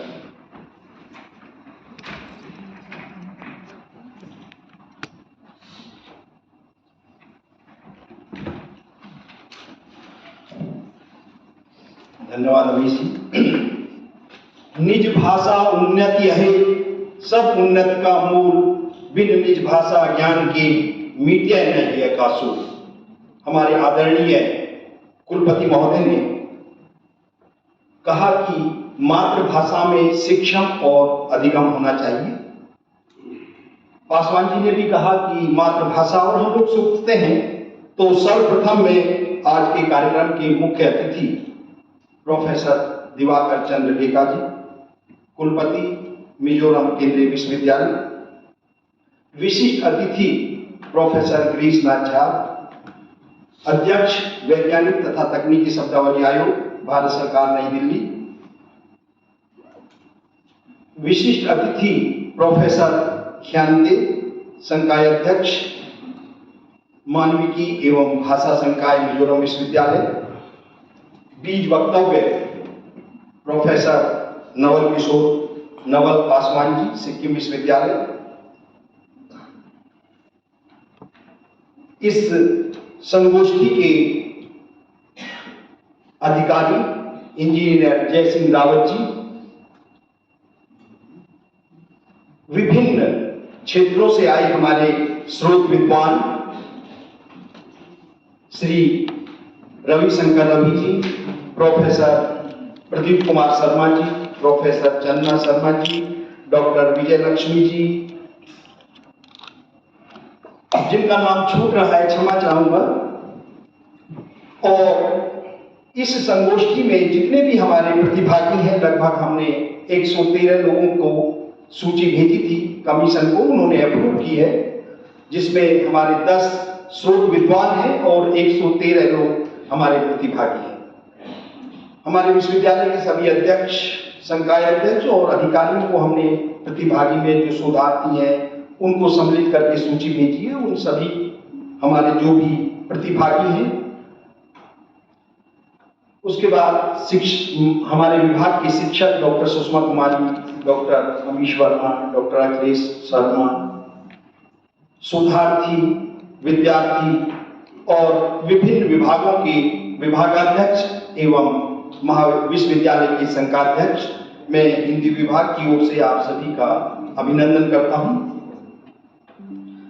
जैसा कि आप लोगों को विदित है कि ये संगोष्ठी 2 दिन होगी और मुझे अध्यक्षीय वक्तव्य देना है, तो बहुत संक्षेप में। और ये जो विषय है हमारा संगोष्ठी का, भारतीय भाषाओं में तकनीकी शब्दावली का विकास, पूर्वोत्तर भारत की भाषाओं के संदर्भ में। जैसा कि आप लोग जानते हैं कि मिजोरम विश्वविद्यालय की स्थापना 2010 में हुई है और मिजोरम विश्वविद्यालय नेक द्वारा ए ग्रेड प्रदत्त है। NIL रैंकिंग में हमारा 77वां स्थान है और विश्वविद्यालय में शैक्षणिक और शोध कार्य और अन्य जो कार्य हैं बहुत ही गुणवत्तापूर्ण होते हैं। इस विश्वविद्यालय के अंतर्गत 29 महाविद्यालय हैं और एक कॉन्स्टिट्यूएंट कॉलेज है। विश्वविद्यालय के अंतर्गत 39 महाविद्यालय हैं और जो इससे संबद्ध है। इस प्रकार से पूरे मिजोरम में और पूर्वोत्तर में शिक्षण के क्षेत्र में यह विश्वविद्यालय अग्रणीय है और अपनी भूमिका बखूबी निभा रहा है। हिंदी विभाग की स्थापना 2010 में हुई और आज तक इसको 14 वर्ष हो गए। अब तक 60 विद्यार्थियों ने MA की उपाधि प्राप्त की है, जिसमें से 50 हमारे मिजो छात्र हैं। 8 लोगों ने MPhil की उपाधि प्राप्त की है, जिसमें से 6 मिजो छात्र हैं और 22 में PhD की उपाधि प्राप्त की है, जिसमें से 16 मिजो छात्र हैं। इस प्रकार से हिंदी विभाग अपना जो इसका शोध का क्षेत्र है हमारा कि हिंदी साहित्य और पूर्वोत्तरीय भाषाओं का तुलनात्मक अध्ययन करना, हमारा जो विभाग का ध्येय है कि जो पूर्वोत्तर की भाषाएं हैं उनका तुलनात्मक हिंदी के साथ परस्पर आदान प्रदान हो। मिजोरम आप लोग जानते हैं बहुत ही प्राकृतिक सौंदर्य संपन्न है और यहाँ जैसे तिवारी जी कहते हैं कि ये नॉन AC है, यहाँ AC की जरूरत नहीं है। तो यहाँ जलवायु बहुत ही शुद्ध जलवायु है, प्राकृतिक सुषमा से अद्भुत क्षेत्र है। हम बात करेंगे पूर्वोत्तर की, क्योंकि पूर्वोत्तर क्षेत्र में रहते हैं। पूर्वोत्तर के अंतर्गत 8 राज्य आते हैं और ये राज्य को हमारे माननीय प्रधानमंत्री ने अष्टलक्ष्मी की संज्ञा दी है और लक्ष्मी संपन्नता का पर्याय है, तो पूर्वोत्तर अपने आप में संपन्नता का पर्याय है। पूर्वोत्तर आत्मनिर्भर है। इसी प्रकार से हम भाषा की बात करेंगे, क्योंकि भारतीय भाषाओं की बात हो रही है। पूर्वोत्तर भाषाओं की प्रयोगशाला है। जितनी भाषाएं पूर्वोत्तर में बोली जाती हैं विश्व में कहीं नहीं बोली जाती। यहाँ कम से कम 220 जनजातीय भाषाएं बोली जाती हैं और कहा जाता है कोस कोस पर पानी बदले, 4 कोस पर वाणी वाली कहावत पूर्वोत्तर में चरितार्थ ही नहीं होती, बल्कि 4 कोस से पहले भी यहाँ भाषाएं बदलती दिखाई देती। हर भाषा में संपन्न है, हर भाषा में उसका लोक साहित्य है, उसकी संस्कृति है और पूर्वोत्तर में हम उनकी वेशभूषाओं से, उनकी भाषाओं से, उनके आभूषणों से ही ये प्राप्त करते हैं। ये असमिया है, ये खासी है, ये गारो है, ये मिजो है। हर एक की अपनी अस्मिता है, अपनी आइडेंटिटी है। भाषा हमें जोड़ती है, तोड़ती नहीं। जिस व्यक्ति को जितनी भाषाएं आएंगी उसका व्यक्तित्व उतना ही विकास होगा। जैसे हमारे आदरणीय गिरीशलाल झा जी ने बताया कि भारत में 2010 की 11 की जनगणना के अनुसार 1369 भाषाएं बोली जाती हैं और संविधान की 8वीं अनुसूची में 22 भाषाएं हैं। पूर्वोत्तर की उनमें से 4 भाषाएं मणिपुरी, असमिया, बोडो और नेपाली। इन्हीं को हमने सत्र में रखा है, उनके विशेषज्ञों को बुलाया है और पूर्वोत्तर अपने आप में भाषा की दृष्टि से, साहित्य की दृष्टि से विलक्षण और संपन्न है। जहां तक हम बात करते हैं कि मिजो भाषा की, मिजो भाषा तान भाषा है और पूर्वोत्तर की सारी टोनल लैंग्वेज है और झा साहब ने भी कहा कि एक भाषा की अनेक अर्थ होते हैं। मिजो में भी एक तुई शब्द है, उसके 5-7 अर्थ हैं।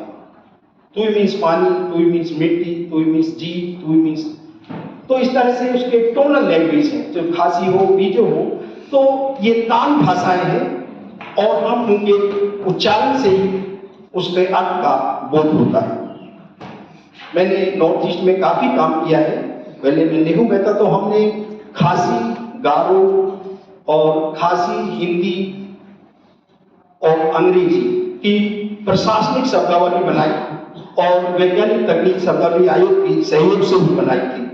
तो इस प्रकार से हम लोगों का भी विभाग का प्रमुख ध्येय था कि मिजो, हिंदी और अंग्रेजी की प्रशासनिक शब्दावली बनाई जाए।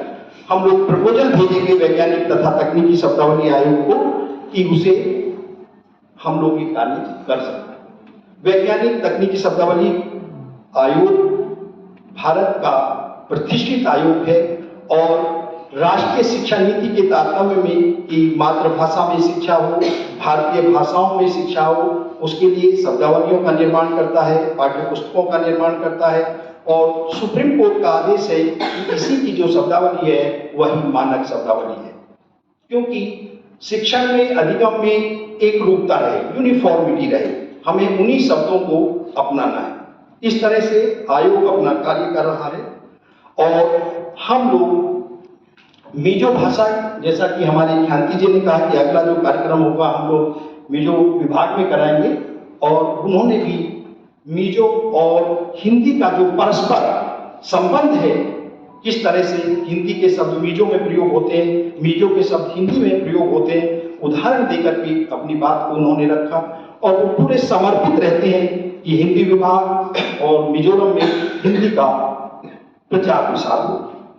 हमारे आदरणीय माननीय कुलपति जी ने बल दिया कि हमें मातृभाषा, क्योंकि सबको अपनी मातृभाषा प्रिय होती है, तो हम अपनी मातृभाषा में संकल्पित दृढ़ इच्छा शक्ति से जो भी कर सकते हैं अपनी मातृभाषा के लिए, हम अपने क्षेत्र के लिए, अपने व्यक्तित्व के विकास के लिए कार्य करें, ताकि राष्ट्रीय एकता और अखंडता में देश में हम अपनी जो जवाबदारी है उसे सुनिश्चित कर सकें। विभिन्न हमारे जयसिंह रावत जी ने वैज्ञानिक तथा तकनीकी शब्दावली की जो कार्यशैली है, उसके जो उद्देश्य हैं और किस तरह से यह पूरे देश में जन जन तक अपनी शब्दावली को पहुंचाने के लिए कटिबद्ध है, उसको प्रस्तुत किया। हमारे आदरणीय अध्यक्ष महोदय ने हमें आश्वासन दिया कि आप लोगों को जब भी भाषा में कोई कार्य करना है हम सहर्ष आपको आर्थिक सहायता देंगे।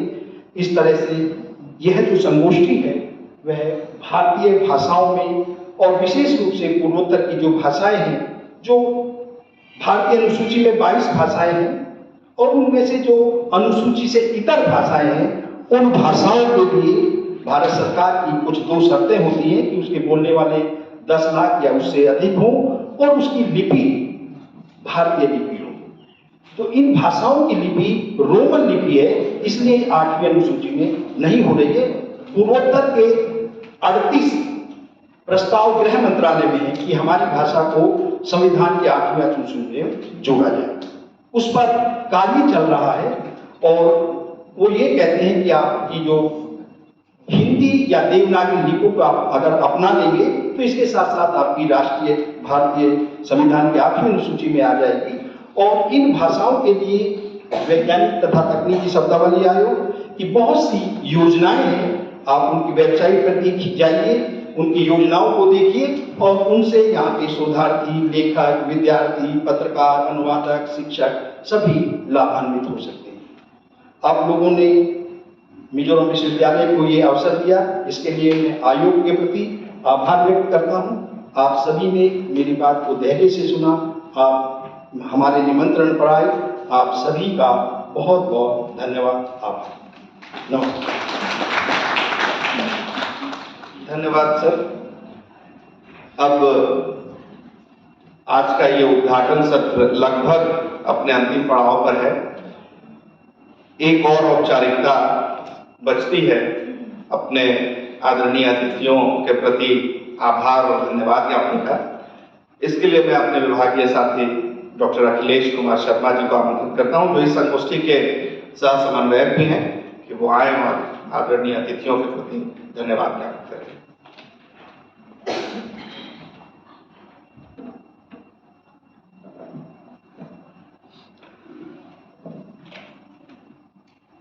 आज हमारे माननीय कुलपति महोदय से जिस तरह से उन्होंने अपना उद्बोधन प्रारंभ किया, उन्हें अनुकरण करने का मन है। शिवे जुड़े, नमस्कार, वंदे मातरम। भारत धर्म प्राण देश है, परंपराओं का देश है, मान्यताओं का देश है। जब कोई भी आयोजन होता है, कथा होती है, तीज त्योहार होते हैं, तो वहाँ पर प्रसाद वितरण होता है। तो ऐसे ही किसी बौद्धिक आयोजन में धन्यवाद ज्ञापन प्रसाद की भूमिका का निर्वहन करता है और इस प्रसाद से कोई वंचित नहीं रहना चाहिए। इसलिए धन्यवाद ज्ञापन बड़ा चुनौती भरा कार्य है कि कोई छूट नहीं जाए। छूट जाए तो उसके मन में एक कसक रहती है कि मुझे क्यों छोड़ दिया।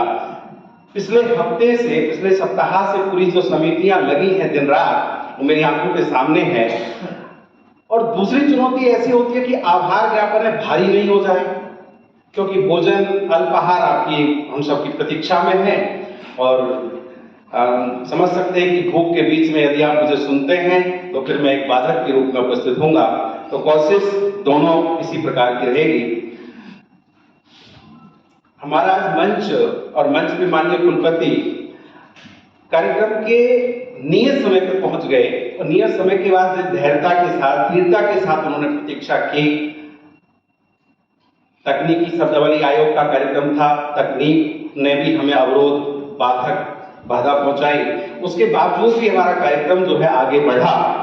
और अमीर जी जब बार बार उचल रहे थे तो बीच समय माउस एक शब्द का प्रयोग किया।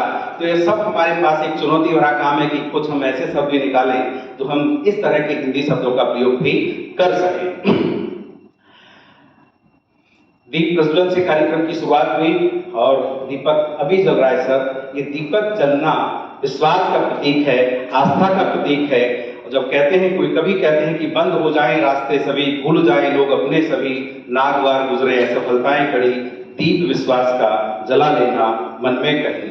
हमारे विद्यार्थियों ने, विभाग के शोधार्थी विद्यार्थियों ने सरस्वती वंदना और स्वागत गान के माध्यम से कार्यक्रम का शुभारंभ किया। बिजू मुनि, ज्वाली, कमला, टीका, याना, पेमियाना, आप सभी का हार्दिक धन्यवाद। स्वागत भाषण डॉक्टर सुषमा कुमारी सहआचार्य विभाग ने प्रदान किया, आपको भी हार्दिक धन्यवाद। संगोष्ठी की पूरी परिकल्पना को प्रस्तुत करने के लिए आयोग के सहायक निदेशक तथा संगोष्ठी के प्रभारी जयसिंह रावत जी का भी हार्दिक धन्यवाद। और फिर आपने देखा एक बड़ा मजेदार प्रश्न कि जैसे क्लिप बनती हमारी सांस आ जा रही थी, लेकिन जैसी क्लिप छोड़ती हमारी सांस छोड़ रही थी। यह तकनीक है। और जैसे हमारे मुंह से शब्द निकल रहे थे हमारी सांस आ रही थी। ये शब्दावली है, यह शब्द है। तकनीक जहां साथ छोड़ती है, शब्द वहां काम आते हैं। इसके लिए पूरी प्रस्तुति के लिए जयसिंह जी का हम हार्दिक आभार व्यक्त करते हैं। बीच वक्तव्य प्रस्तुत करने के लिए सिक्किम विश्वविद्यालय से पधारे प्रोफेसर नवल पासवान जी ने एक महत्वपूर्ण पंक्ति कोट की, उद्धृत की। वो कहते हैं, उन्होंने कहा कि भाषा की सीमाएं नहीं होती। इसलिए हम यूं भी कह सकते हैं कि भाषाएं सीमाएं समाप्त करती हैं। जहां सीमा खड़ी होती है, भाषा वहां सीमाएं समाप्त करती हैं। विशिष्ट अतिथि के रूप में प्रोफेसर गिरीश नाथा सर आयोग के अध्यक्ष हैं और उन्होंने जेएनयू से नाता जोड़ा, फिर अमीर जी ने पटना कॉलेज से नाता जोड़ा। तो आत्मीयता के प्रसंग हैं। जब एक ही संस्थान से कोई पढ़ के आते हैं तो वहां पर इसी तरह की आत्मीयता प्रकट होने लगती है। धन्यवाद ज्ञापन में मैं आज एक प्रेरणा और लेना चाहता हूं भारतेंदु सर से। पिछले दिनों हिंदी पखवाड़ा समारोह का आयोजन हो रहा था। सर ने जिस कलाकारी से, जिस हुनर से धन्यवाद ज्ञापन किया, मुझे उसे भी अनुकरण करने का मन है। कोई छूटना नहीं चाहिए। और फिर विशेष अतिथि के रूप में प्रोफेसर खियामते सर हमारे विभाग के संकाय के अध्यक्ष हैं। उन्होंने भी हिंदी के कुछ शब्द मिजो के कुछ शब्द हिंदी में जिस लहजे में अपनी पूरी तैयारी के साथ व्यवस्थित ढंग से नोट्स बना के अपना प्रेजेंटेशन दिया, अपनी प्रस्तुति दी, उन्हें भी हम हार्दिक धन्यवाद ज्ञापित करते हैं। और उन्हें एक बात की ओर हम ध्यान आकृष्ट कराना चाहेंगे सभी श्रोतागणों का। आज हमारा मंच बहुत समृद्ध है। हमारे इस मंच पे विश्वविद्यालय के कुलपति के रूप में मुखिया माननीय कुलपति महोदय हैं, दूसरी तरफ हमारे संकाय के मुखिया हैं, विभाग के मुखिया, स्थायी मुखिया विमान में है लेकिन प्रभारी मुखिया हमारे सामने हैं, और साथ ही आयोग के मुखिया भी हैं। चारों मुखियाओं को देखकर मुझे बाबा तुलसीदास याद आते हैं। वो कहते हैं कि मुखिया मुख सो चाहिए, खान पान सो वेद, पाले पोसे सकल अंग तुलसी सहित विवेक। चार मुखियाओं को लेके मंच हमारा समृद्ध है। क्षेत्र की दृष्टि से देखें तो यहाँ पे मिजोरम भी है, असम भी है, बिहार भी है, उत्तर प्रदेश भी है, राजस्थान भी है, सिक्किम भी है, श्रोतागण में अरुणाचल भी है, मणिपुर भी है, उड़ीसा भी है। ये कुल मिला के 15 राज्य यहाँ पर उपस्थित है। पश्चिम बंगाल भी है, मेरी नजर जहाँ तक जाती है। खैर, और इस कार्यक्रम के मुख्य अतिथि माननीय विश्वविद्यालय के कुलपति प्रोफेसर दिवाकर चंद्र रेखा सर ने मातृभाषा में शिक्षण और अधिगम को लेकर बात की, और उनका मार्गदर्शन, उनका स्नेह और उनका संबल हम सबको ये कार्यक्रम करने की प्रेरणा प्रदान करता है। उन्हें भी हम इतने व्यस्तम समय में से और जिस धीरता के साथ उन्होंने जो प्रतीक्षा की उसके लिए हार्दिक धन्यवाद ज्ञापित करते हैं।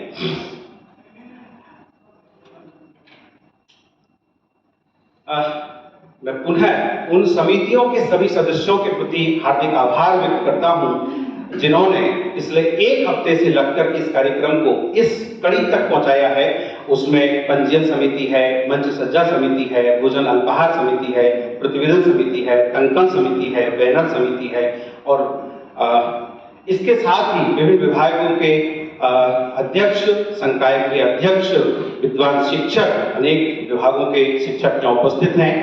गवर्नमेंट आइजोल कॉलेज के हिंदी शिक्षक भी यहाँ आमंत्रित थे, मिजोरम हिंदी ट्रेनिंग कॉलेज के भी शिक्षक यहाँ आमंत्रित थे, और हमारे हिंदी अधिकारी पूर्व लिंगा जी यहाँ उपस्थित हैं। PRO सेल के भी हमारे माननीय सदस्य यहाँ उपस्थित हैं।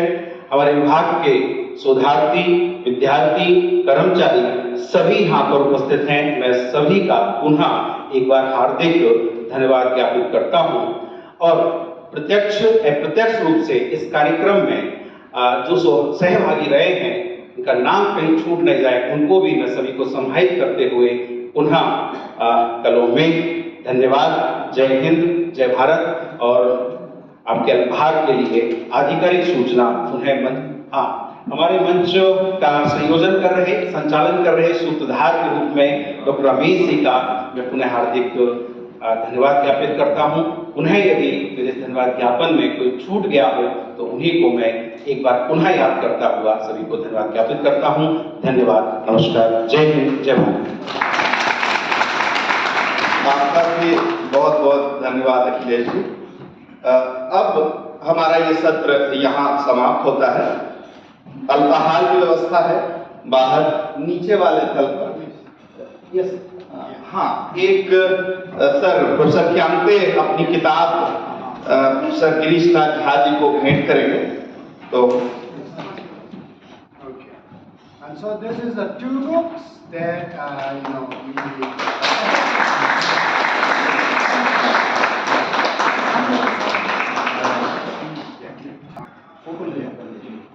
Okay. Thank you very much.